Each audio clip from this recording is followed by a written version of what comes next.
My mom wants me to babysit her new husband's kids for free every day. I never expected my mom's new marriage would turn me into an unpaid nanny, but what happened next would change our family forever.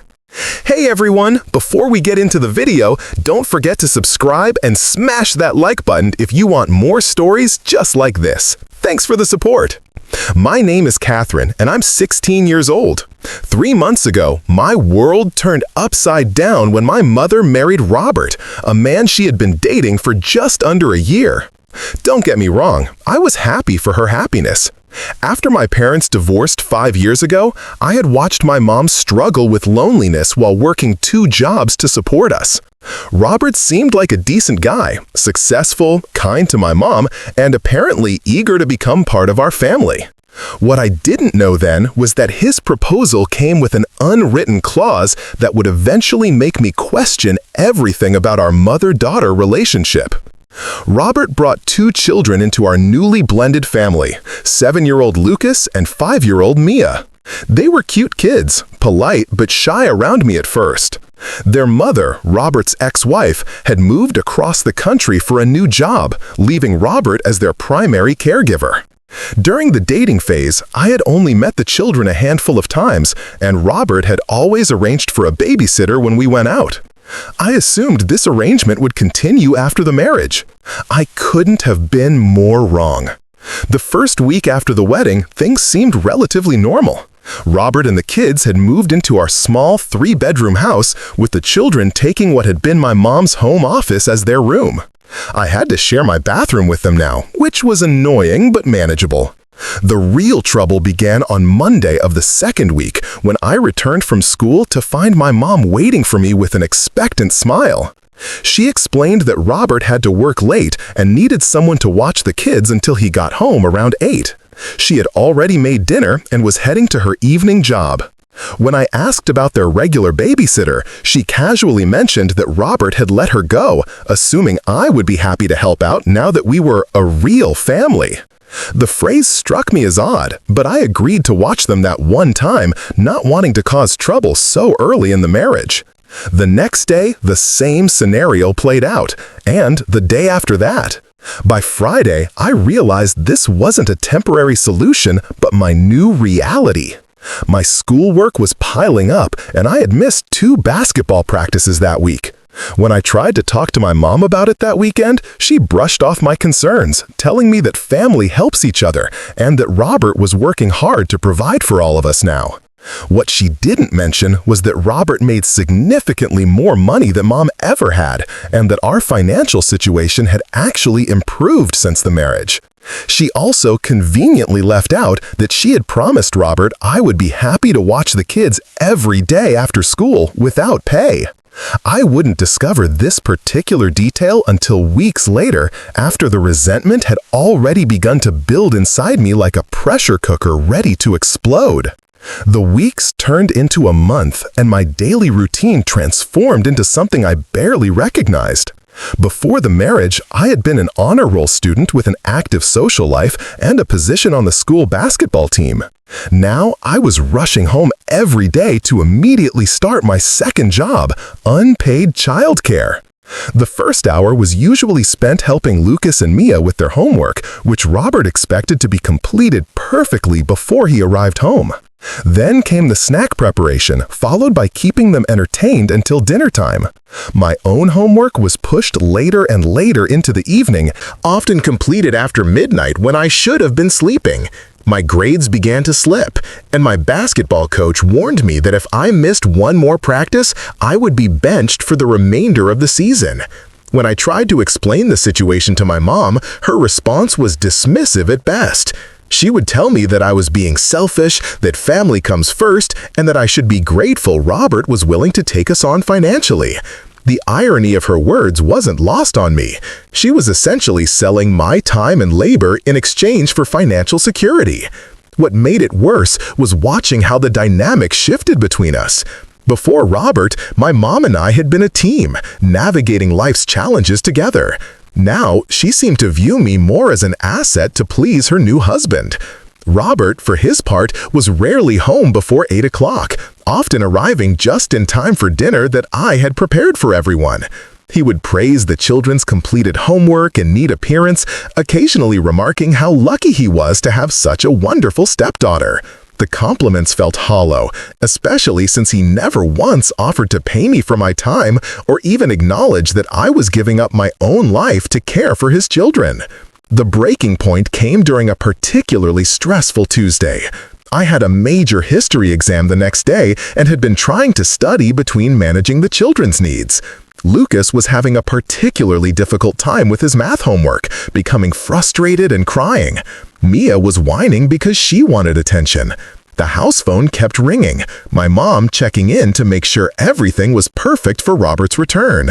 When Robert finally walked in at 8:30 p.m., he took one look at Lucas's tear-stained face and immediately asked what had happened. Before I could explain, Lucas announced that I had been mean about his math homework. Robert's expression changed from pleasant to disappointed. He didn't yell or raise his voice, but his quiet disapproval cut deeper than any harsh words might have. My mom called later that night to ask how everything went.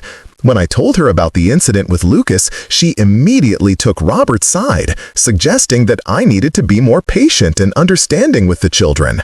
That's when I finally broke down and told her I couldn't do this anymore. I couldn't be their daily babysitter without pay while my own life was falling apart. The silence on the other end of the phone was deafening.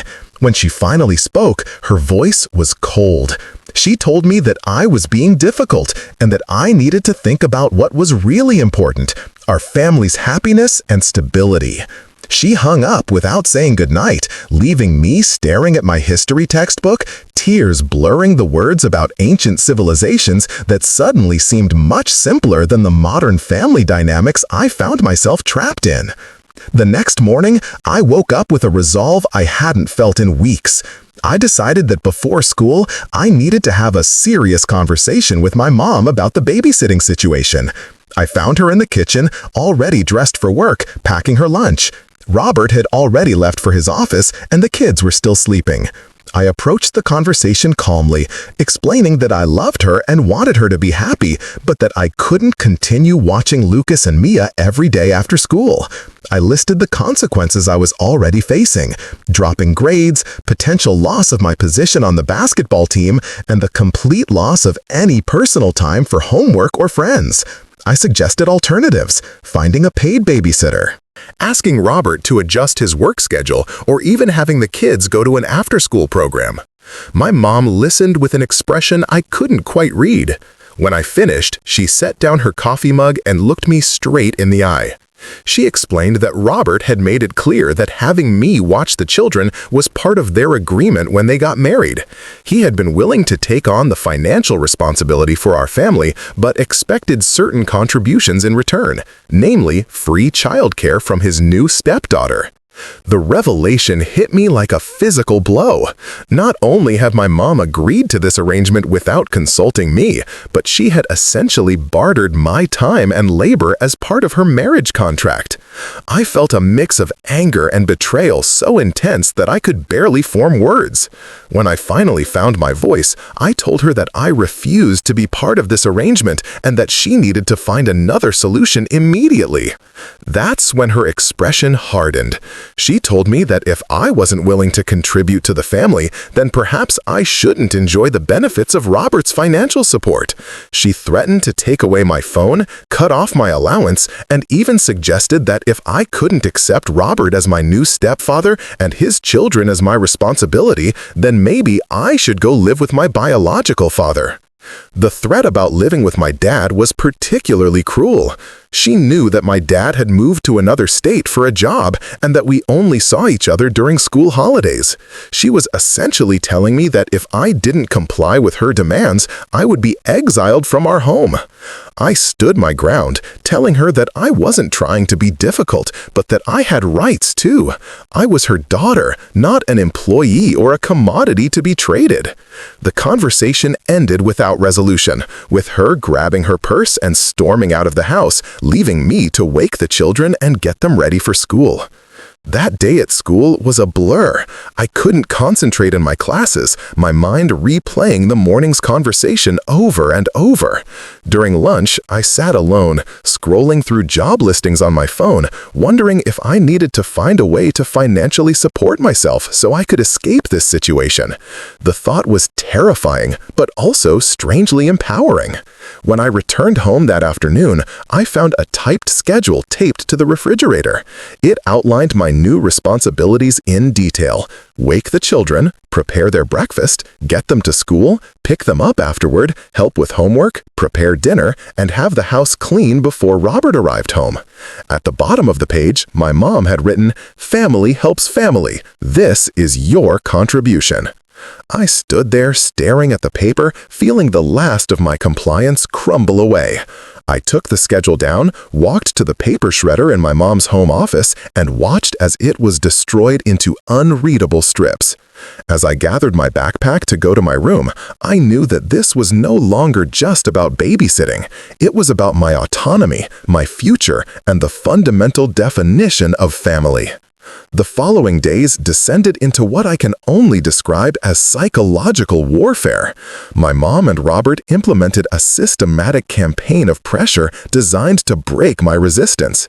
It began subtly enough, with Robert making pointed comments about how much money he was spending on everyone's needs and how grateful certain people should be. Then came the guilt trips from my mom, who would sigh dramatically when doing household chores and remark about how much easier things would be if everyone pitched in. The tactics escalated when they realized I wasn't caving. Robert started forgetting to leave money for groceries, forcing me to use my own savings to feed myself and the children after school. My mom began monitoring my phone usage, questioning every call and text. They implemented a new rule that I couldn't have friends over unless I had completed all my family responsibilities, a clear attempt to isolate me from my support system. What hurt most was how they began using the children as leverage. Lucas and Mia would be told things like, "Catherine doesn't want to spend time with you," or "If Catherine helped more, we could go to the park." The kids, not understanding the adult dynamics, began acting out toward me, making the time I did spend with them increasingly difficult. My relationship with my mom deteriorated rapidly. Conversations became non-existent, replaced by notes and instructions left on the kitchen counter.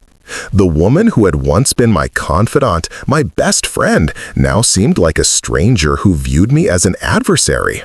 I caught her looking at me sometimes with an expression that was half anger, half something else I couldn't identify, perhaps regret, or maybe just disappointment that I wasn't conforming to her new vision of our family.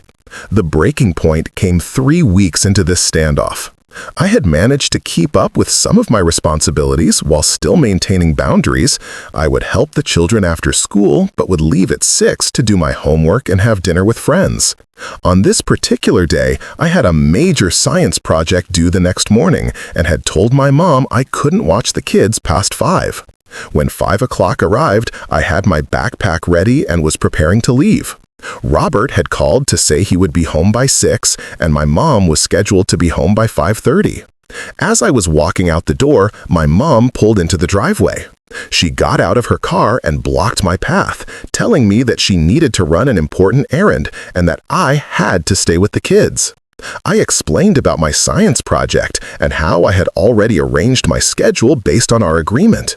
She refused to budge, telling me that the project was less important than family obligations. When I still refused to stay, she made a threat that changed everything. She told me that if I walked out that door, I should keep walking because she would change the locks and I wouldn't be allowed back in. I stood there for what felt like an eternity, weighing my options.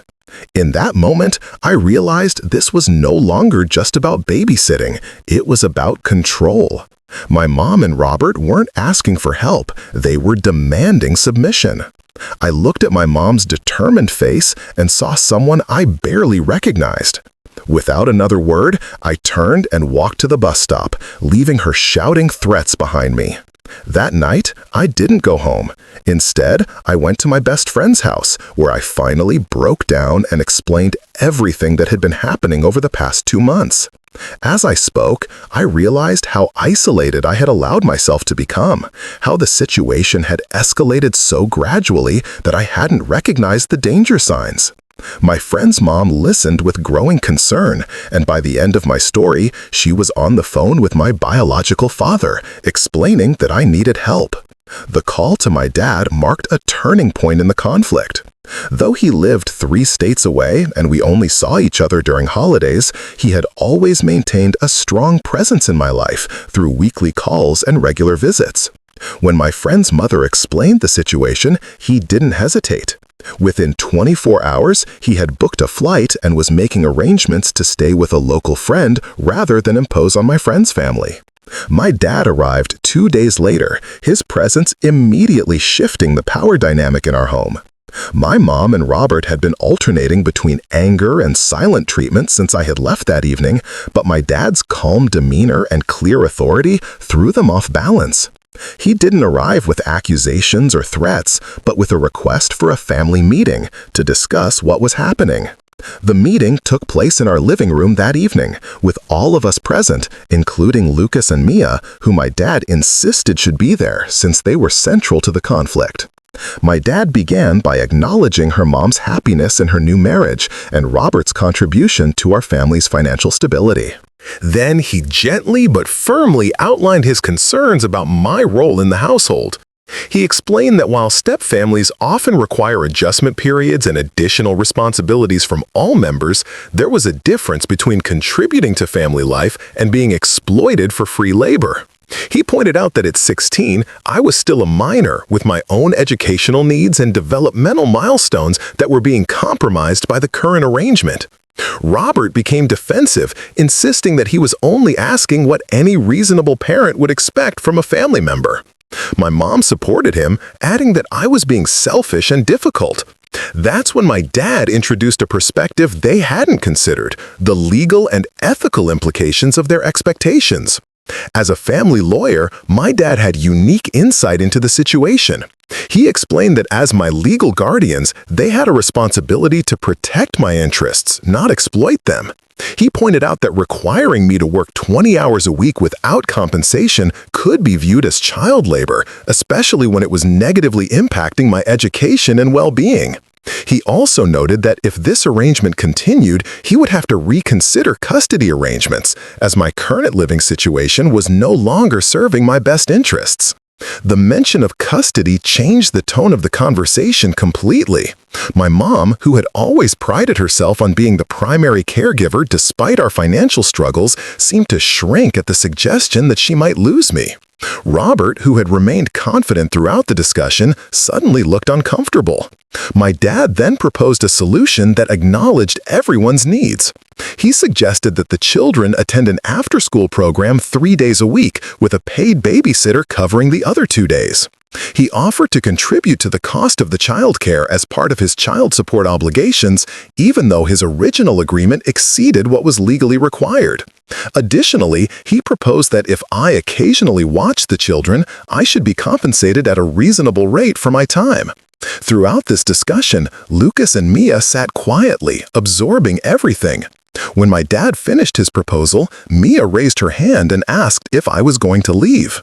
The simple question cut through the tension, reminding us all that the children were caught in the middle of adult conflicts. It was Lucas who added, "We like Catherine, but we miss going to the park after school." The children's innocent comments seemed to break through something in my mom. For the first time in weeks, I saw a flicker of the mother I knew, the one who had always put my needs first, even when it was difficult. She looked at me with an expression that suggested she was beginning to see how far things had gone, how the lines between family help and exploitation had blurred beyond recognition. Robert, however, remained resistant, arguing that this wasn't what he had signed up for when he married my mom. It was my dad's response that finally broke through his defenses. He explained that marriage is about partnership and compromise, not about acquiring free services from a new stepchild. He suggested that if Robert couldn't adjust his expectations, then perhaps he needed to reconsider what he was looking for in a marriage. The meeting ended without a definitive agreement, but the foundation had been laid for a new arrangement. My dad was staying in town for the rest of the week, giving everyone time to process the discussion and make decisions. As I went to bed that night, I felt a glimmer of hope for the first time in months. Not just for myself, but for the possibility that our fractured family might find a way to heal and rebuild on healthier terms. The days following our family meeting brought gradual but significant changes to our household. My dad's presence created a buffer that allowed emotions to cool and rational thinking to prevail. He didn't take over or dictate terms, but rather facilitated conversations that helped each person express their needs and concerns without the defensive posturing that had characterized previous interactions. The first breakthrough came when my mom and I had a private conversation in the backyard, away from the tensions inside the house. She began by apologizing, not for wanting help with the children, but for how she had handled the situation. She admitted that she had been so focused on making her new marriage work that she had lost sight of her role as my mother. She explained that after years of financial struggle, she had become desperate to hold on to the security Robert offered, even if it meant compromising her values. I listened with a mix of emotions: relief that she was finally acknowledging my perspective, anger that it had taken such extreme measures to get here, and sadness for the pain we had both caused each other. I apologized too, for not communicating my boundaries more clearly early on, for letting resentment build until it exploded, and for not trusting that she would eventually hear me. Our conversation opened the door to honest communication that had been missing for months. We agreed that family does help each other, but that help should be given freely, not coerced through manipulation or threats. We also acknowledged that blending families requires adjustment from everyone, and that we had both made mistakes in how we navigated this transition. Robert proved more resistant to change, initially digging in his heels about the childcare arrangements. It wasn't until my dad had a private conversation with him, man to man, father to father, that Robert began to shift his perspective. My dad later told me that he had appealed to Robert's identity as a provider and protector, suggesting that a man who truly cared for his family would ensure that all members, including his new stepdaughter, were thriving rather than merely surviving. The new arrangements took effect the following week. Lucas and Mia were enrolled in an after-school program that they actually enjoyed. It included sports, art activities, and homework help. On the 2 days they came home after school, a college student from the neighborhood came to watch them until one of their parents arrived home. I agreed to occasionally babysit on weekend evenings when I didn't have other plans, and Robert agreed to pay me the going rate for babysitters in our area. Slowly, our home began to feel less like a battleground and more like a family residence. My relationship with my mom began to heal, though it would take time to fully rebuild the trust that had been damaged. Robert and I found a comfortable distance that allowed us to coexist peacefully, with occasional moments of genuine connection. The children, freed from the tension that had surrounded them, blossomed into more relaxed and happy kids. Perhaps most importantly, I learned valuable lessons about boundaries, communication, and self-worth. I discovered that saying no doesn't make you selfish. It makes you human with legitimate needs and limitations. I also learned that family love should never come with conditions that require you to sacrifice your own growth and well-being. 6 months later, our family looks very different from what my mom and Robert initially envisioned, but in many ways it's stronger and more authentic. We've learned that blending families isn't about forcing people into predetermined roles, but about creating new relationships based on mutual respect and understanding. We've had difficult conversations and made uncomfortable compromises, but we've emerged with a version of family that honors each individual while still functioning as a unit. As I approach my 17th birthday, I'm grateful for the painful journey that brought us here. The conflict forced me to find my voice and stand up for myself, skills that will serve me well throughout life. It also taught my mom that true partnership means supporting your children even when it's difficult, and that sometimes the greatest act of love is allowing your family to evolve beyond your original expectations. Our story isn't perfect. There are still moments of tension and disagreement, but we've learned to navigate them with honesty and respect. And in the end, that's what family is really about. Not perfect harmony, but the willingness to keep showing up for each other even when things get complicated.